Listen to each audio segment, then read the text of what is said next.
Good afternoon, all. Camelback Trading 2724 coming to you this Monday afternoon, January 6th.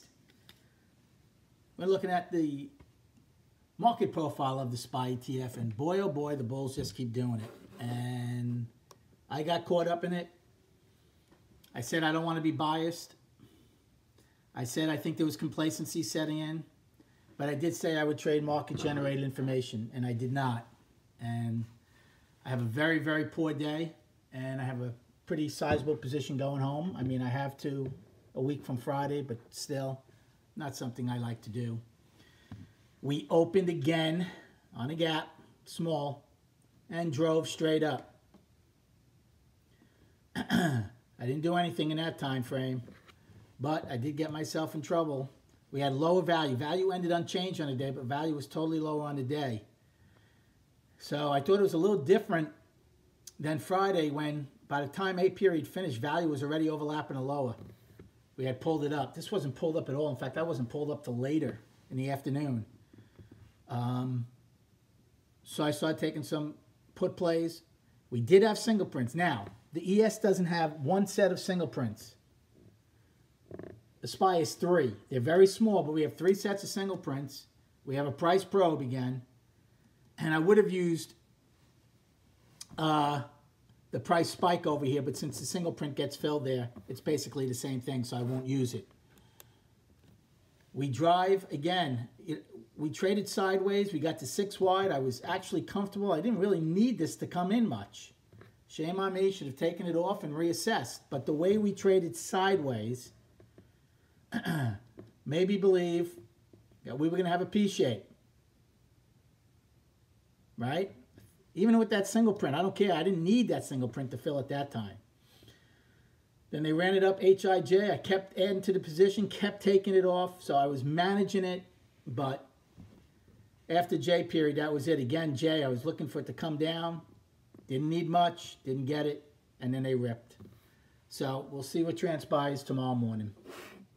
Okay, destinations. There's only 3 on the upside. Today's high, 323.73. The monthly high of 324.89, and the overnight all-time high of 325.25. For the downside, first one will be the price probe, which will be L's high of 323.24. Then we have one single print at 322.88. Then we have another set, start at 322.59, get filled at 56. Again, only 3 cents. Then we have an afternoon pullback low, 322.14. That was F's low. When F took out E for me, it didn't take it out in the ES. They one time framed up, I believe, until J period.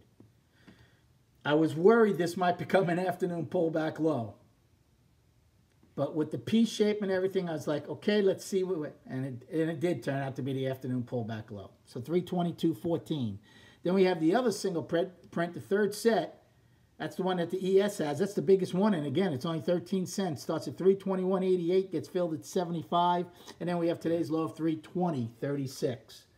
Regardless of what I thought, it was a poor trade. Really plain and simple as that. And complacency or not, you can't fight it, right? I've said that time and time again. Well, I did. So we're going to see what happens. Chart-wise. Monthly, up, one-time framing up, very healthy. Weekly, firmly in balance. Got close to the bottom of last week's low, right? 320.26 is our low. 320.36 is our low. 320.15 was last week's low. So I didn't even short it down there. I said this morning, if we are able to take out last week's low, we should get down to those 319 and change lows. Remember, there's 3 of them. And then get to the gap. Still held on. I didn't do it then until I did it at the wrong time in B period. And then the daily, we just missed an outside day up in the SPY. I don't know if they have it in the ES. We took out yesterday's high after taking out yesterday's low, but we closed exactly at Friday's high of 323.64. So technically, it's not an outside day up. So I hope you had a much better day than I did. Have a great evening, and we'll speak prior to the opening tomorrow.